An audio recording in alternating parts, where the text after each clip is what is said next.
Sir ಅವರು ಸಾವಿಗೆ ಏನು ಕಾರಣ ಆಗಿದ್ದಾರೆ, ಅವರು ಕಂಪಲ್ಸರಿ ಅವ್ರಿಗೆ ಏನು ಪನಿಷ್ಮೆಂಟ್ ಆಗಬೇಕು ಅದಾಗಲೇಬೇಕು. ನಂದು ಹೇಳೋಕ್ಕೆ ಬಂದರೆ ನನಗೆ ಪ್ರೆಷರಿಂದ ನಾನು ಈ ಥರ ಹೋಗ್ತಾ ಇದ್ದೆ, ಗಾಡಿ ಓಡಿಸ್ತಾ ಇದ್ದೆ. ಆ ಪ್ರೆಷರಲ್ಲಿ ಸ್ವಲ್ಪ ಟೆನ್ಷನ್ ಆಗಿ ಗಾಡಿ ಓಡಿಸೋದ್ರಿಂದ ಆಗಿದೆ ಅಂತ ಹೇಳ್ತೀನಿ ಸರ್.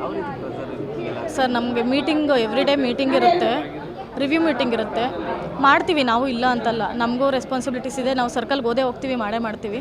ಸ್ವಲ್ಪ ಮಟ್ಟಿಗೆ ಅದು ಪ್ರೆಷರ್ ಕಮ್ಮಿ ಆದರೆ ನಾವು ವರ್ಕ್ ಮಾಡ್ತೀವಿ ಸರ್, ಇಲ್ಲ ಅಂತಲ್ಲ. ನಾನು ಒಂದು SIR ಸ್ಟಾರ್ಟ್ ಆಗಿದ್ದಾಗಿಂದ 6:30ಗೆ ಮನೆ ಬಿಟ್ಟು 7 ಗಂಟೆ ಅಷ್ಟೊತ್ತಿಗೆ ಫೀಲ್ಡಲ್ಲಿ ಇರ್ತಾಯಿದ್ದೆ. ನೆನ್ನೆ ಒಂದು ಸ್ವಲ್ಪ ಲೇಟಾಗಿ ಒಂದು 7:45 ಹಂಗೆ ಮನೆ ಬಿಟ್ಟು 8:15 ಹಂಗೆ ಫೀಲ್ಡಲ್ಲಿ ಹೋಗಿದ್ದೆ ಸರ್.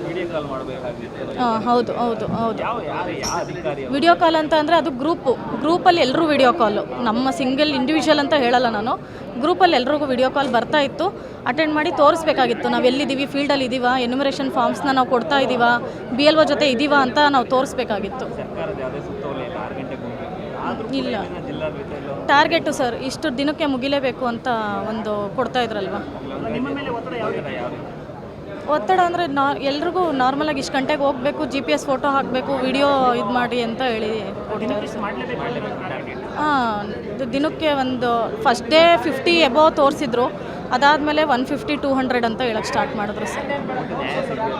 ಹೌದು ಸರ್, ಒತ್ತಡ ಕಮ್ಮಿ ಆಗಲಿ, ನಾನು ಹೇಳೋದು ನಮಗೇನಾಗಿದೆ ಅದು ನೆಕ್ಸ್ಟ್ ಯಾರಿಗೂ ಆಗಬಾರ್ದು ಅಂತ ಹೇಳ್ತೀನಿ ಅಷ್ಟೇ.